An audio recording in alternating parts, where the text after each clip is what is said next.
नमस्कार दोस्तों, कैसे हो आप सब? बढ़िया हो? ओके। दोस्तों सबसे पहले तो आप सभी लोगों का वाईएसटी में एक बार फिर से स्वागत है। दोस्तों आज हम बातचीत करने जा रहे हैं गुणनखंड यानी फैक्टर के बारे में। दोस्तों अगर गुणनखंड की बात करें तो गुणनखंड हमें 2 तरीके के होते हैं।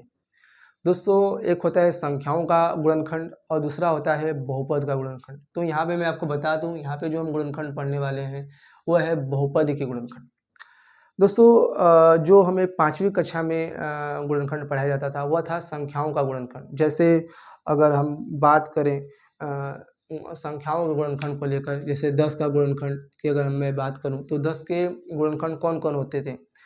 जो संख्याएँ 10 को पूरी तरह से विभाजित कर देती हैं, पूरी तरह से डिवाइड कर देती हैं, यानी 10 जिन-जिन संख्याओं से दोस्तों डिविजिबल होता है, वो संख्याएँ इसके गुणनखंड कहलाती हैं। तो 10 दोस्तों आप जानते हैं, पहले तो हर संख्या 1 से डिविजिबल होती है, तो सबसे पहला इसका गुणनखंड दोस्तों 1 होगा। और उसके बाद अगर 10 की बात करें, तो 10 का जो सबसे बड़ी संख्या से डिविजिबल होगा 10, वो होगा खुद स्वयं से यानी 10 से। फिर उसके बाद जो गुणनखंड 10 के बचेंगे दोस्तों 1 और 10 के बीच में होंगे, यानी इस 10 की बात करें तो 2 भी इसको डिवाइड कर देगा, उसके बाद दोस्तों 5 भी इसको कर देगा। 3 इसको और 4 डिवाइड नहीं कर पाएंगे, इसलिए 3, 4, 7, 9 इसके गुणनखंड नहीं होंगे।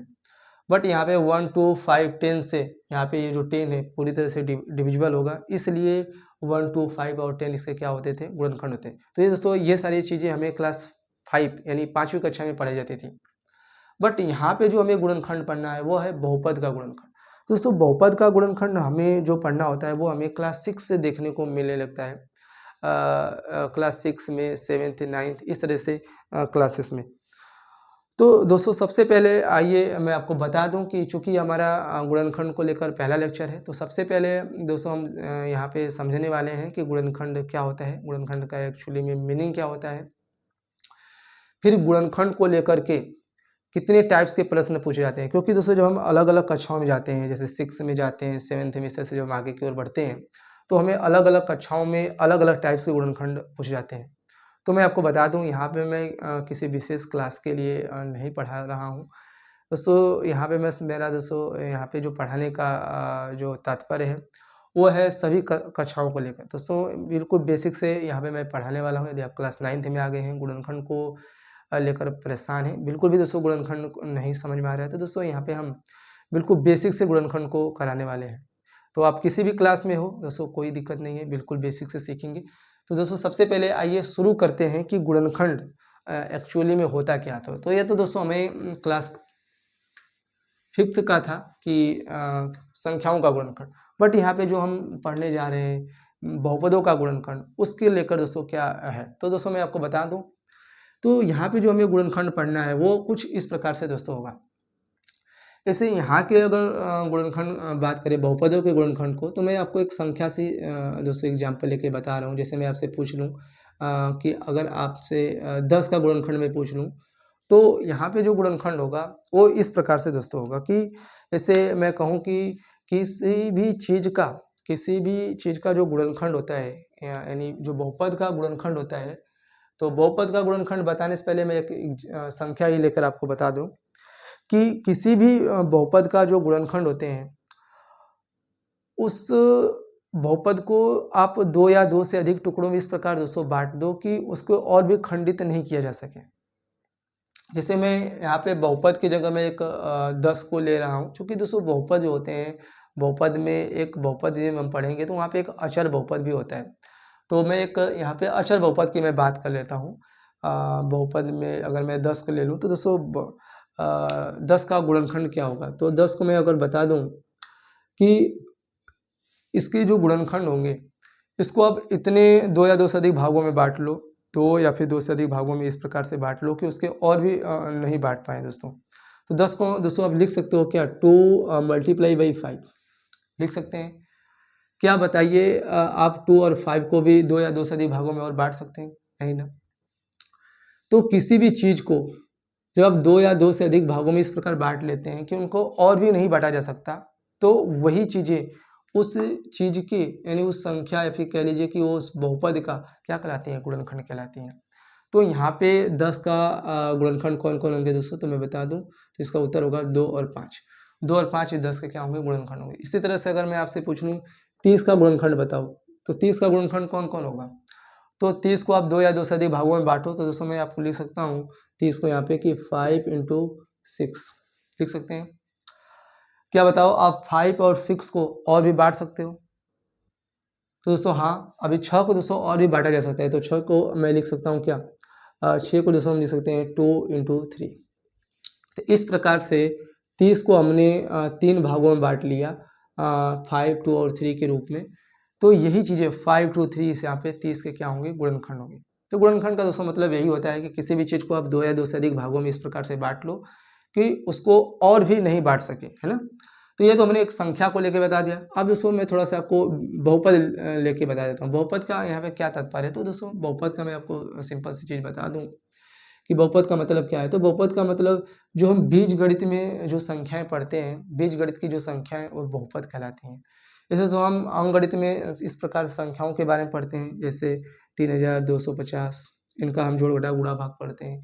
उसी प्रकार से बीजगणित में हमें बहुपदों का जोड़ घटा गुणा भाग पढ़ना होता है। जैसे 2x है ना, x² + 5x, इस प्रकार चीज़ें हमें देखने को मिलने लगती है जब हम क्लास 6 में जाने लगते हैं। तो यही सारी चीज़ें दोस्तों बहुपद कहलाती हैं। बट यहाँ पे हम डिटेल से जब इस चैप्टर दोस्तों बहुपद का एक अपना एक अलग सा चैप्टर है, वहाँ पे हम डिटेल से इसमें बातचीत करेंगे। फिलहाल में दोस्तों हम समझ लेते हैं कि बहुपद का गुणनखंड का क्या मतलब है। तो दोस्तों अगर बहुपद के गुणनखंड की बात करें, तो जैसे अगर मैं एक बहुपद ले लूँ, मान लीजिए मैं ले लेता हूँ XY, है ना। तो XY का गुणनखंड क्या होगा, तो XY को आप क्या लिख सकते हो, 2 से अधिक भागों में इसे बांटा जाता है, तो दोस्तों हम लिख सकते हैं इसे x × y, है ना। तो किसी भी बहुपद का गुणनखंड का मतलब होता है उसे 2 या 2 से अधिक भागों में बांट देना, कि उसके और भी भागों में नहीं बांटा जा सकता। दोस्तों हम XY को लिख सकते हैं x × y, यही x और y इसके क्या होंगे, गुणनखंड होंगे। और भी जैसे एग्जाम्पल लेते हैं, जैसे मैं आपको बात करूँ ABC, तो ABC का अगर गुणनखंड क्या होगा, तो इसका दोस्तों गुणनखंड यही होगा A × B × C। उसी प्रकार से अगर 3x y का गुणनखंड में पूछूं, तो दोस्तों इसे हम लिख सकते हैं 3 × x × y। तो किसी भी चीज़ का गुणनखंड का मतलब उसे 2 या 2 से अधिक भागों में बांट दो। और भी एग्जाम्पल दोस्तों देख सकते हैं, जैसे मैं आपसे पूछूं x² y का गुणनखंड बताओ, तो इसे हम लिख सकते हैं क्या, x² को दोस्तों लिख सकते हैं x × x, 2 बार लिख सकते हैं क्योंकि इसके पावर में 2 है, और × y। तो यही चीज़ें इसके क्या हैं, गुणनखंड है। और एग्जाम्पल है, मैं तो यहाँ पे एक एग्जाम्पल लेके दोस्तों दिखाता हूँ, A² - B²। तो इस A² - B² का क्या होगा गुणनखंड, तो दोस्तों इसका गुणनखंड होगा एक ब्रैकेट में A + B और A - B। तो किसी भी चीज़ का गुणनखंड का मतलब यही होता है कि उसे आप 2 या 2 से अधिक भागों में बांट दो, इस प्रकार से कि उसको और भी नहीं बांटा जा सके। तो A² - B² को हमने 2 भागों में दोस्तों बांट लिया, A + B और A - B। उसको इसका दोस्तों उल्टा करें, यानी इनका x और y का गुणनफल करेंगे दोस्तों, तो यही मिलेगा। देखिए x और y का गुणनफल करेंगे दोस्तों xy आएगा, ABC का अगर गुणनफल करें तो ABC आएगा, 3xy का गुणनफल करें तो 3xy आएगा। इसी प्रकार से A + B और A - B का गुणनफल करें तो दोस्तों इसका जो आएगा गुणनफल A² - B² आएगा। तो जो गुणनफल होते हैं वे गुणनखंड के क्या होते हैं, अपोजिट होते हैं, ठीक अपोजिट होते हैं दोस्तों। जब हम दोस्तों जिस भी बहुपद को 2 या 2 से अधिक भागों में बांटते हैं, तो यदि उनका अगर गुणा करें तो वापिस से वही चीज़ें प्राप्त हो जाती हैं। ऐसे अगर आपने 6 का पीछे गुणनखंड देखा था, तो 6 के हमने 2 गुणनखंड 2 उसको 2 भागों में बांटे थे, 2 और 3। अब उसको वापिस अगर मल्टीप्लाई करेंगे तो क्या आएगा, 6 आएगा। तो इसका मतलब क्या है कि जो गुणनखंड होते हैं वे गुणनफल का क्या होते हैं, अपोजिट होते हैं। तो 6 का गुणनखंड है 2 और 3, 3 और 2 का गुणनफल क्या है, 6। ठीक, तो दोस्तों ये तरह से चीज़ें होती हैं गुणनखंड का। ये तो हमने आपको बेसिक आइडिया बता दिया। बट जो अगर गुणनखंड की बात करें, तो गुणनखंड के जो प्रश्न पूछे जाते हैं गुणनखंड से संबंधित, वे कितने टाइप्स के होते हैं। तो दोस्तों उन टाइप्स को समझने से पहले आपको मैं यहाँ पे डेफिनेशन बता देता हूँ गुणनखंड की, उसकी लिख देता हूँ, उसे नोट कर लीजिए, फिर दोस्तों उसके टाइप्स को हम समझेंगे।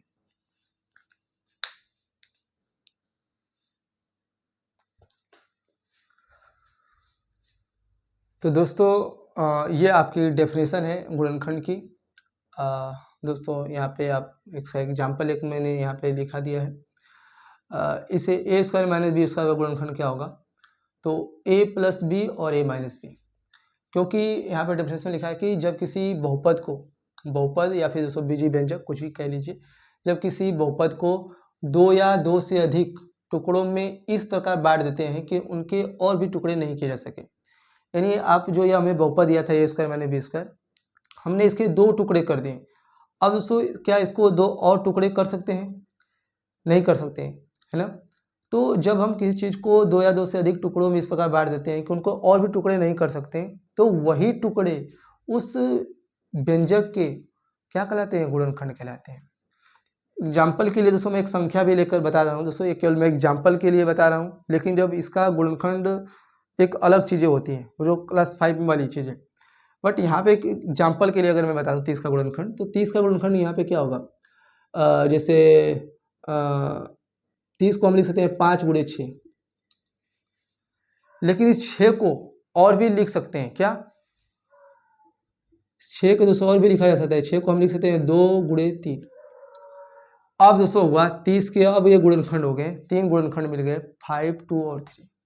तो किसी भी चीज़ को जब हम दो या दो से अधिक भागों में इस पर बांट लेते हैं कि उनको और भी बांटा नहीं जा सके, तो यही सारी चीज़ें इसके गुणनखंड कहलाते हैं। तो दोस्तों ये आपको गुणनखंड का एक बेसिक आइडिया लग गया होगा कि किसी भी चीज़ का गुणनखंड करने का क्या मतलब होता है। किसी भी चीज़ का गुणनखंड कम करने का मतलब होता है कि उसे आप दो या दो से अधिक भाग, जैसे इस मार्कर की बात करें, तो इस मार्कर को हम यहाँ पे दोस्तों दो भागों में बांट देंगे। आपके सामने यहाँ पे दोस्तों इससे हम दो टुकड़े हो गए, तो यही दोनों टुकड़े इस मार्कर के क्या कहलाएंगे? गुणनखंड कहलाएंगे, है ना। तो किसी भी चीज़ का गुणनखंड का मतलब क्या होता है कि उस चीज़ को आप दो से ज़्यादा टुकड़ों में बांट दो इस प्रकार कि उनको और भी नहीं बांटा जा सके, है ना। तो अब यही जो चीज़ें होंगी, यही दो यही इस मार्कर के क्या होंगे? गुणनखंड होंगे। तो ये तो मैंने आपको बता दिया एग्जाम्पल में। खैर अब समझ लेते हैं कि इसके कितने कितने टाइप्स होते हैं जो अलग अलग कक्षाओं में पूछे जाते हैं। तो अलग अलग कक्षाओं के लिए मैं दोस्तों अलग अलग वीडियो में सभी चीज़ों को बताऊँगा, बिल्कुल बेसिक से सिखाने वाला हूँ। तो आइए अब हम समझ लेते हैं कि जो कितने टाइप्स के गुणनखंड होते हैं जो हमसे अलग अलग कक्षाओं में पूछे जाते हैं प्रश्न। तो आप दोस्तों इसे नोट कीजिए। आइए मैं आपको टाइप्स दिखा देता हूँ।